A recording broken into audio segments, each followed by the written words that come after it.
So in this video, I want to talk about a common phrase we use every day where people say comparison is the thief of joy. And I want to talk about why I think that's a great statement to use in your life. But also, I want to just talk about why that statement may be holding you back from attaining and reaching your goals that you have set before yourself. So if you like the content, don't forget to like, share, comment, and subscribe. Always be legendary.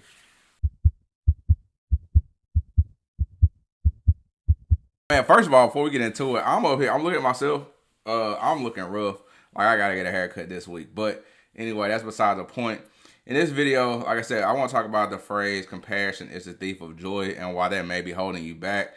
Because I've heard athletes and parents alike talk about this, just in the space that I'm in, and I think that it's a great phrase to use sometimes. But I also feel like it's a crutch phrase that allows us to um limit ourselves because we are only looking at being our best self.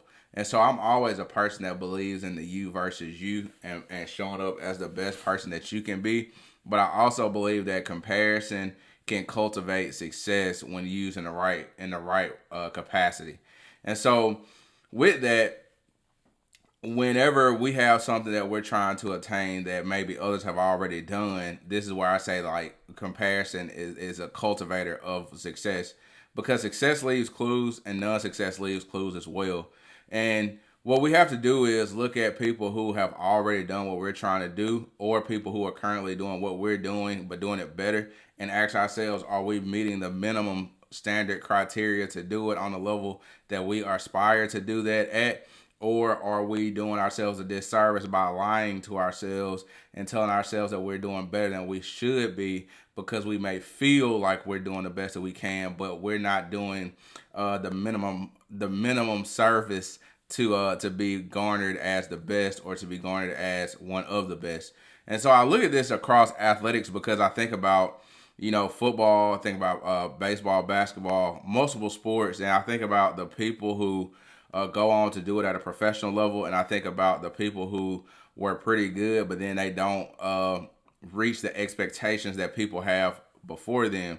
And I ask myself, like, what are the common metrics that or is helping one person exceed another, or what is holding one person back from another? Of course, we can look at relationships, we can look at friendships, we can look at family, because those things are proximity based. So whoever we spend the most time with, more than likely that's who we're going to become. More than likely that's who we're going to assimilate to. More than likely that's who we are going to either supersede or be at the threshold of, because of who we're around. That's just naturally proximity.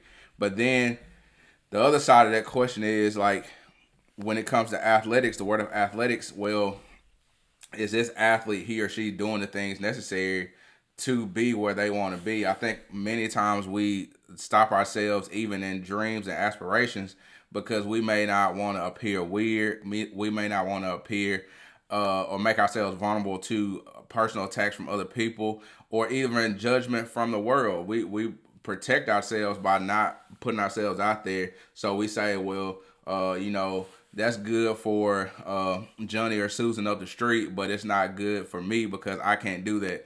Look at my background, look at the family that I'm from, look at the community that I'm from. And so we use those things as self-limiters. And that's why I say, like, comparison sometimes can be the cultivator to success. And so if you want to be the best receiver, the best quarterback, well, what are the best doing? And compare what they're doing to what you're doing. And then same thing in every aspect of life. Every aspect of life. If I want to be good in business, well, what are the best business people doing versus what I'm doing?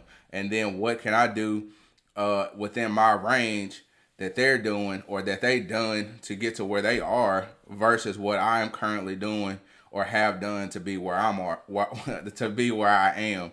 We are a product of we are where we are today because of the best decisions we ever made in life. It's a quote that I learned one time, and I kept that phrase with me for a long time. But like I said, comparison, it can be a thief of your joy. If it's bringing you down or it's making you depressed in some capacity, there may be something that where you say like, all right, I probably don't need to compare myself in this arena or that realm. But if it's something that makes you feel bad because you like, man, I gotta put in a little more work, a little bit more time, things like that. Well, use that fuel, transmute that, and use that as fuel to get you to the next level and to motivate you to be your best self. And so I don't want to make this video too long, but that was just something that I thought about because I've heard that phrase time and time again. And like I said, it's a beautiful phrase. It's a great phrase, but I think that it's more of a protective mechanism more so than pushing people to be their best selves. Like some people are very highly they're highly self-motivated. I'm one of those people, very self-motivated. But then you got some people that are not really self-motivated, but then they look for nothing else, no other external sources for motivation because it's not intrinsic. So extrinsically, if it's not intrinsic and then extrinsically you're disconnecting yourself from anything else that motivates you, well, you're not going to move. You're going to be very stagnant. And so, like I said, compare yourself in the sense of what do I need to be doing? What is required to get to Power 5? What is required to be a top business? What is required to be a great athlete? And then do those things. Start putting the metrics into place, engineering that process, and doing those things. And if you don't have anybody to help you do that, find a mentor. If you can't find a mentor, there's plenty of people online spaces that are trustworthy that you can probably find somebody to help direct you on that path of success to where you want to go. And so if you like the video, like the content, don't forget to like, subscribe. Be one of the legends that subscribes to this. I just made that up. I don't even have a name for a community, so I just made that up, like be a legend for the community. But anyway, if you like the content, don't forget to like, subscribe, and as always, be legendary.